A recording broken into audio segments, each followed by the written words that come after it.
All full up. Can't carry any more.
All full up.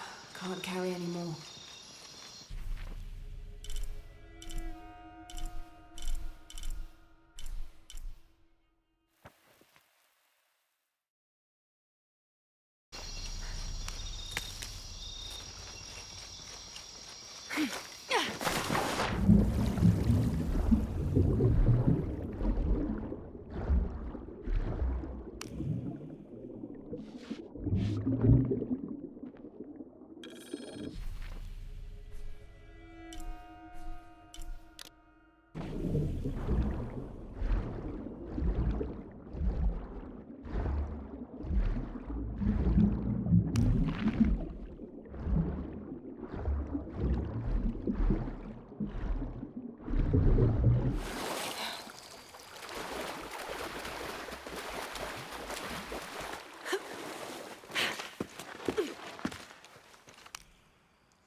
As it was foretold, heralded by the column of flame burning through the night, and the destruction of our temples, and the warnings of the weeping woman and the two-headed man, the strange warriors astride great deer arrived with the rising sun. They murdered the weak leaders and claimed the land and the people as their own. The heathen emperor begged for his life to be spared. He offered the Spanish crown a room of 3 by 6 varas to be filled once over with gold and twice with silver. The crown, with great and undue benevolence, accepted this offer. Within 2 months, the ransom had been paid. The idolater, however, could not be trusted. When the cursed plans of his general surprise attack were exposed, Atahualpa fell to his knees, begging for mercy. His fate would be decided by fair trial, as the right of any man in the Spanish Empire. He was found guilty and sentenced to die, but before the execution he accepted the Lord and will be welcomed in the heavens above. Excerpt from an objective account of Pizarro in Peru by Ochoa Aceves. These collars were used abroad the Nostromo, likely ferrying the captured indigenous people back to Spain to be sold as slaves. I wonder how it ended up here. After the long dry season, when the rains finally fell, the rats left their burrows looking for more food. They brought with them pests. Those afflicted bleed from their ears and nose and died in terrible pain and terrible numbers, leaving many once populous cities empty.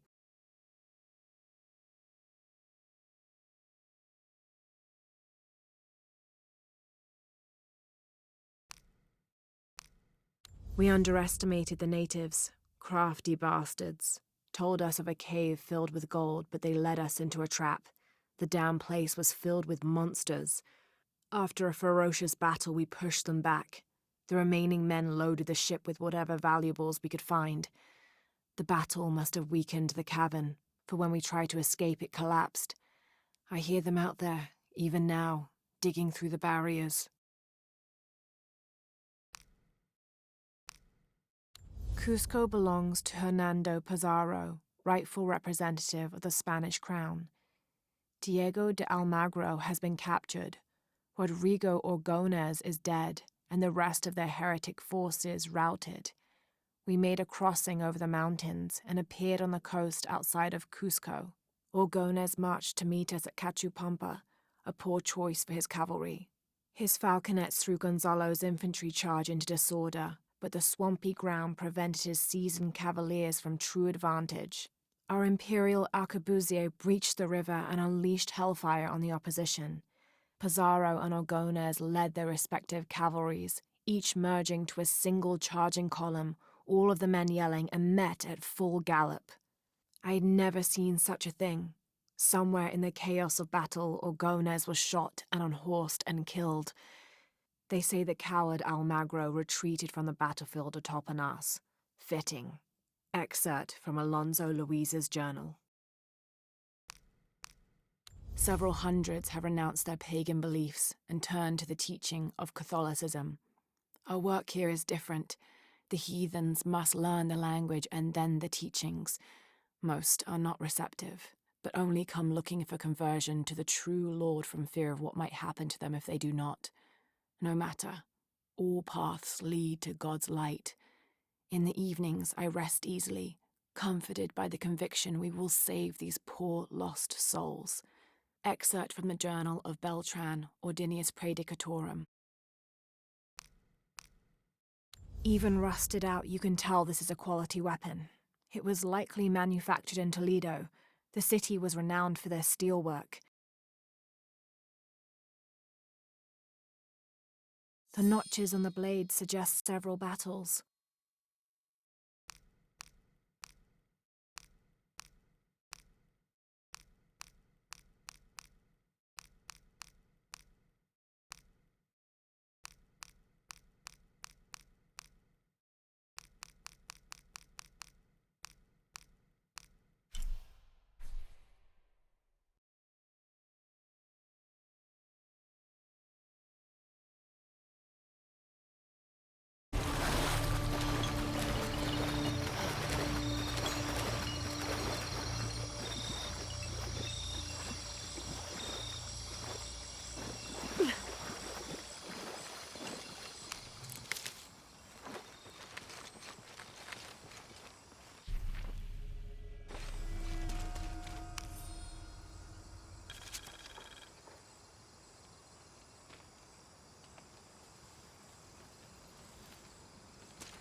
Oh God, what is that smell?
Is this supposed to be one of the beheaded gods of the underworld?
This is incredible.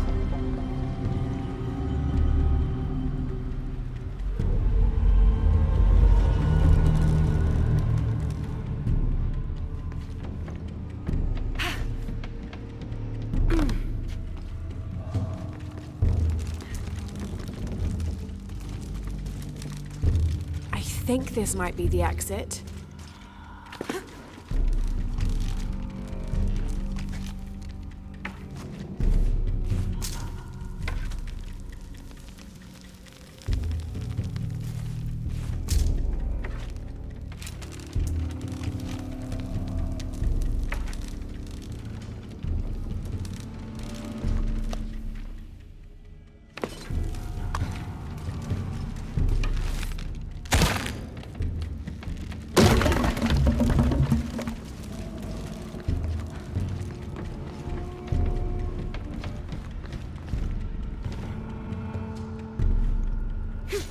The piranhas are feeding on the corpses.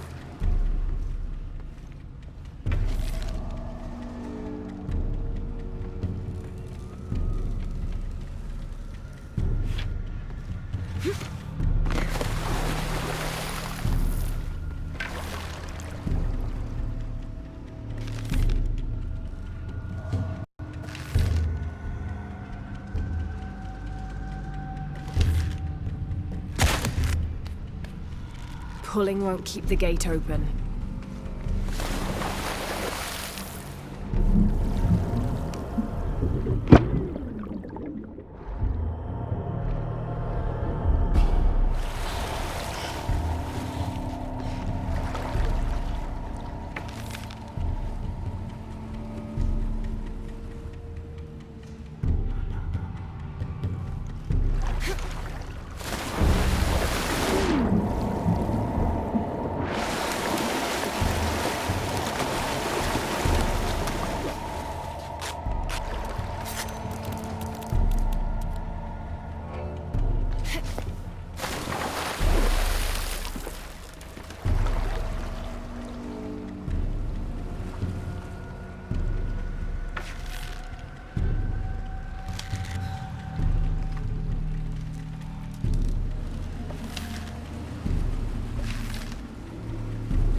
When I first laid eyes on Angel de la Cruz, I knew I met a man of worth.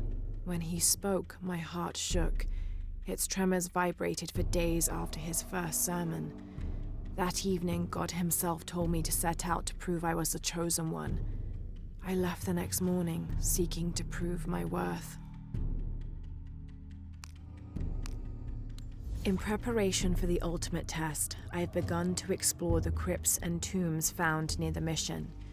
They are challenging and dangerous, and I am slowly improving. My reflexes are quicker, I'm getting stronger, and I dare say my eyesight in the dark is improving. I know there are others trying to prove their worth to Brother de la Cruz, but they will not best me.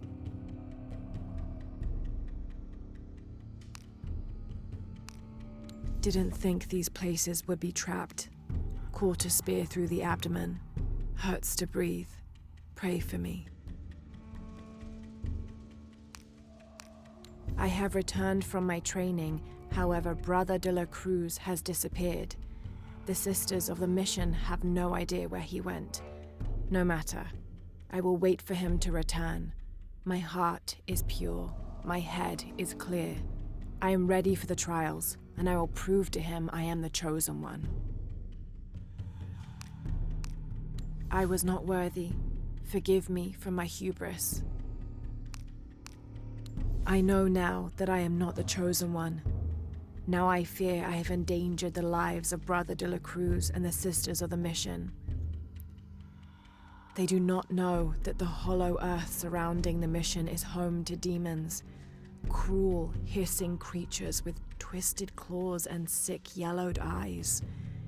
I came to this place to purge them from the world, in the name of Angel de la Cruz, to win his favor and earn my seat at his side. But I have failed. I could not contain this evil, and now it is out, and all warning of it will die down here with me. I am Trujillo Serrano, and these are likely the last words I write. Andres Lopez, or Angel de la Cruz as he has called himself these last years, has finally and fully gone insane. His demands have grown, becoming more grueling and grotesque as we labor to build his crypt. The construction is almost complete. I know I will die when it is done, Lopez, in a brief moment of clarity, told me himself. Damn that box. Damn what it has done to the man I once, and sadly still, admire.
The rope can't support the strain. Damn it.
There. Got it to stay open.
Now to get out of this horrid-smelling place.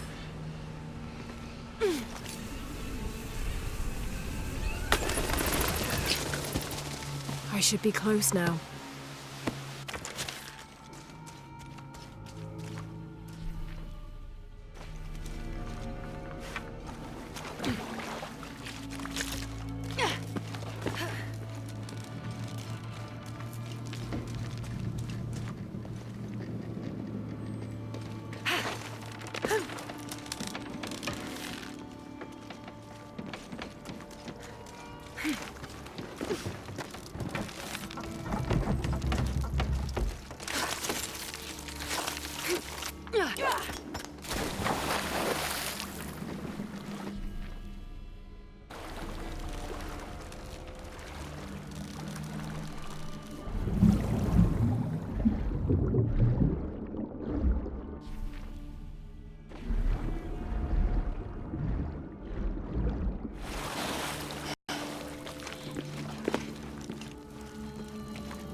I hope you've shined up those dancing shoes, Manu.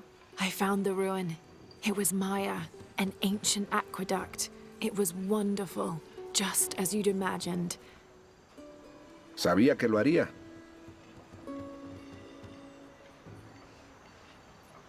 Ahora, cuénteme todo. The ruins had flooded because of the earthquake. I swam through tunnels teeming with peril. Maldito pez peligroso. Adelante. I found a vast cavern and a stone tower with massive heads carved into its sides. Los señores de Xibalbá, ¿verdad? Increíble. ¿Qué más? It must have been an aqueduct of some kind. And you'll never believe this. Most of the machinery is still functional. Water wheels 3 men high turned as smoothly as the day they were built. It was amazing to see, Manu. To be so close to all that history where no one has set foot in hundreds of years. Ah, puedo verlo. Puedo olerlo, sentirlo, saborearlo. Hizo llorar de felicidad a este anciano. No tengo palabras para agradecerle. Quiero que tenga algo. Manu, I couldn't. Insisto, por favor. Es la primera reliquia que encontré. Es hermosa y compleja. Un cráneo decorado. Quiero que la tenga alguien que explora con la misma pasión que lo hacía yo en mi juventud. Nunca deje morir su curiosidad ni su capacidad de maravillarse. I won't. Thank you, Manu.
Feels like a mausoleum. Means we're on the right track, right? Jonah, I feel something. We're getting close. Let's look around for signs of Lopez.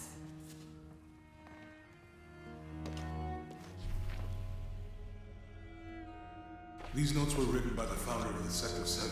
They're talking about funds allocated for renovations to the library.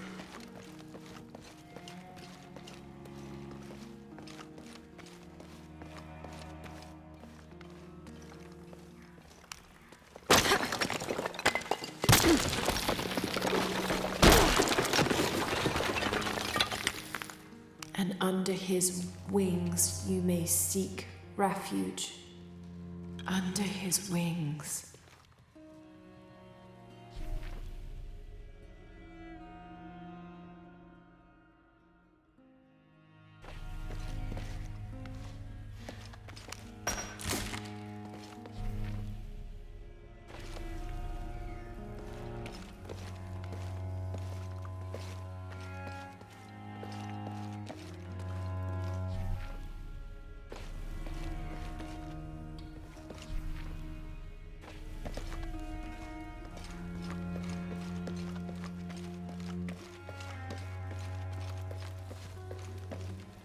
heron and an eclipse.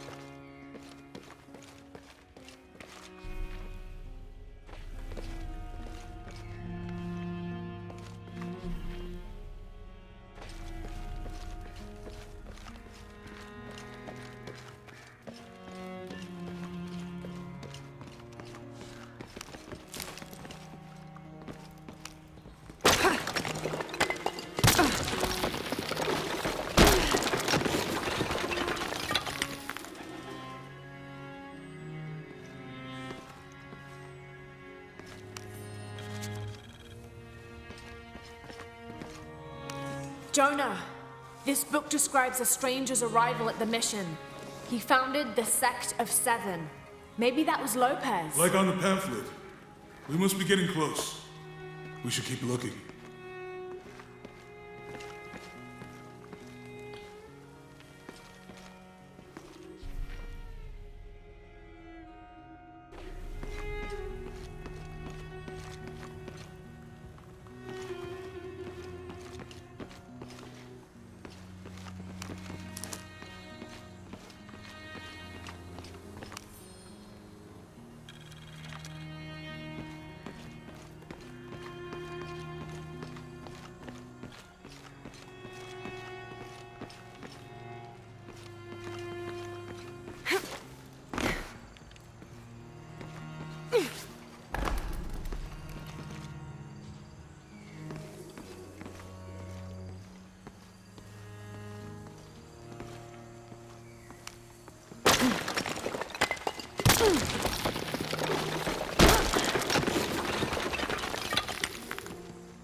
The sun will be darkened, and the moon will not give its light. Jonah, those two Bible quotes. The sun will be darkened, and under his wings you may seek refuge. What does it mean? That's it. Look for a heron and an eclipse.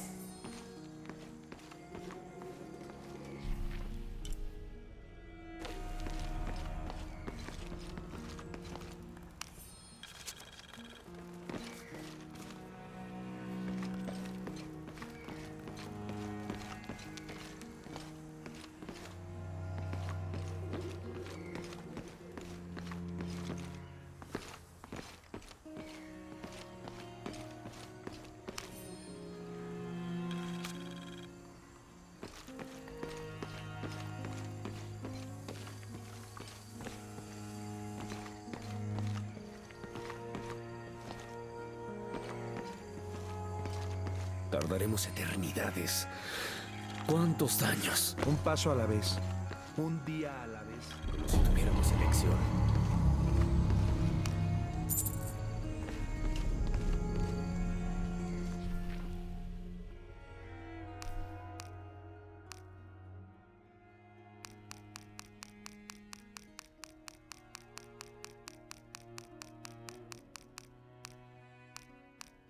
When the Lord gave his covenant to Noah, saying never again will he destroy this world, it can be interpreted as he has decided humanity has learned their lesson. But have we? There is also a different interpretation to be made, and that is that he has given the agency of destruction to mankind itself. We are responsible for every living soul, and they are now tarnished and besot. It has been 4,000 years since the world saw purity, and we aim to end that. We will be the architects of the new world. We will pave the street to heaven for all.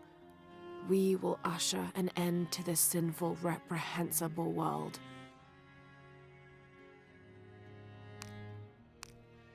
Attention, Dr. Dominguez. Camp set up near abandoned oil factory outside of village. Survey of area ongoing. Contact made with villagers. None with any information on lone wolf. Small group splintered off from main camp. Stole 2 weeks' worth of supplies. Suggest eradication of former assets once operation complete. No sign of Croft yet. Reports of a plane crash 10 clicks outside a village. Maybe we got lucky. NB. Villager suggested making sure Abby Ortiz does not become too interested in our activities. Name sent to headquarters. Dossier incoming shortly. Currently researching avenues and contingency plans. Trinity can rot in this jungle.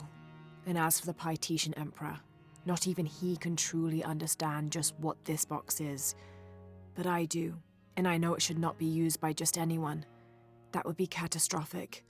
Only the purest among us should make the decision as to how to wield the power of the silver box.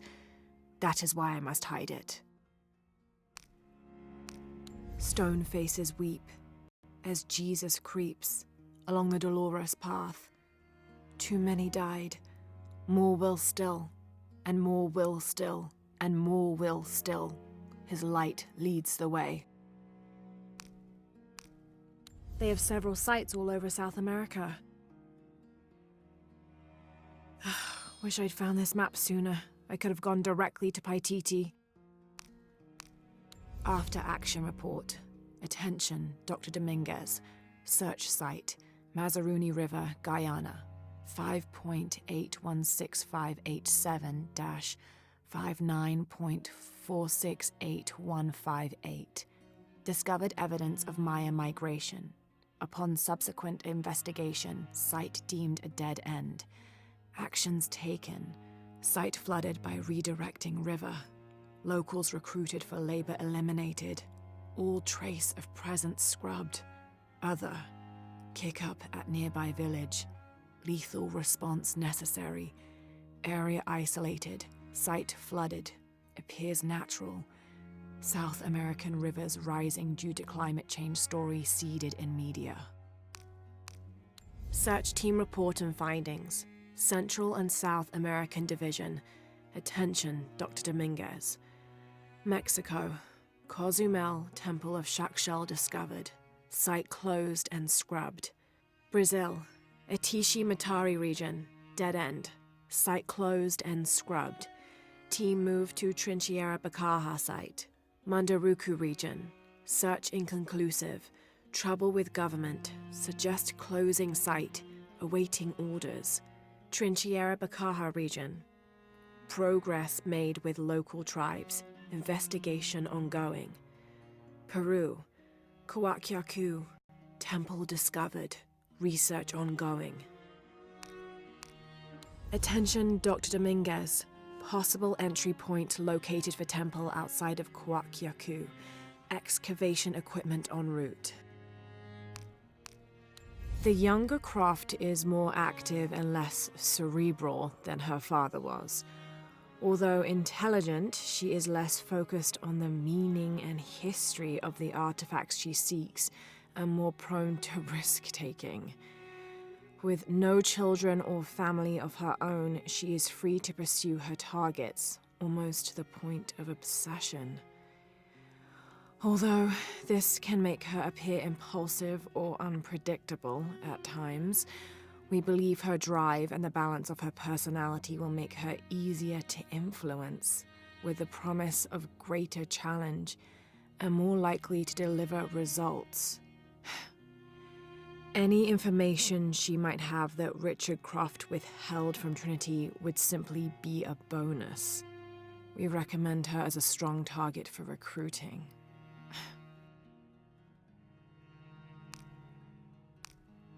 This is a record of a mercenary's assignments while working for Trinity. Mexico, Kenya, Siberia. I had my crosshairs on the younger one too, but Rourke had orders for us to leave her alone. This is the bastard who shot Anna.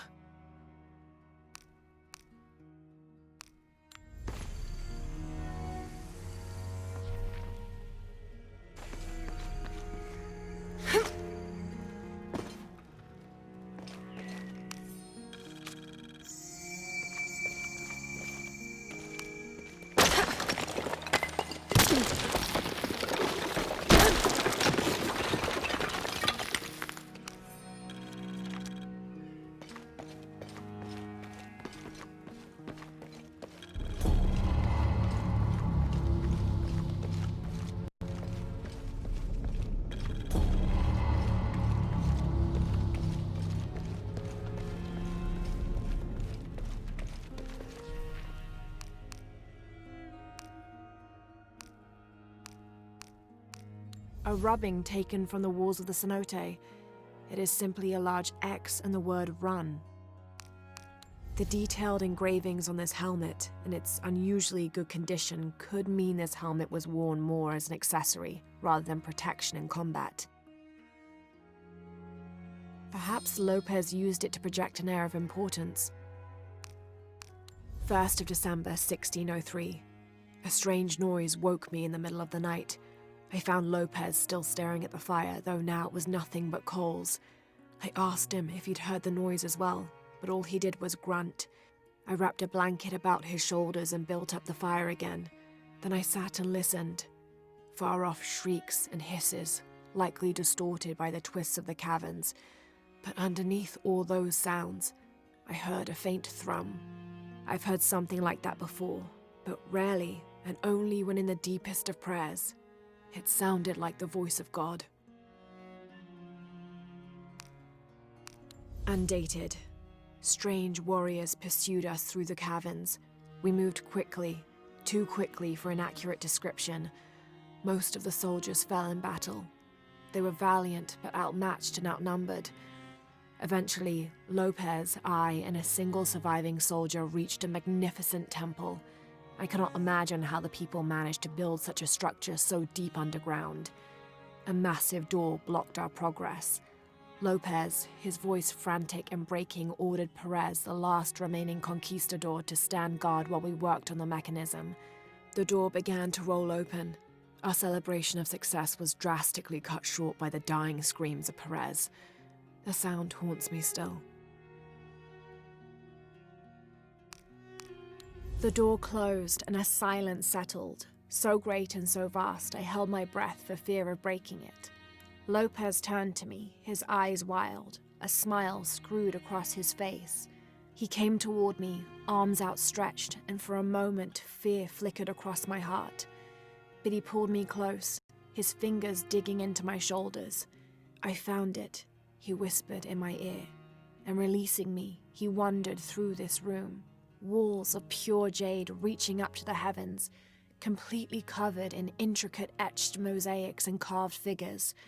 I followed at a distance as he approached an altar and watched as he lifted a silver box from it. 1st of December, 1603. We've entered a cenote not far from the city and set up camp in a small alcove. Lopez has spent the evening staring into the flames, utterly ensorcelled, his dinner untouched. Twice I attempted a conversation, but his silence rebuffed me each time. He is utterly focused on this artifact. If I were a more superstitious man, I would wonder if the artifact is speaking to him directly. The soldiers keep to themselves as well. They seem anxious for battle. One of their dogs stared at me all evening, as though I were to be his next meal.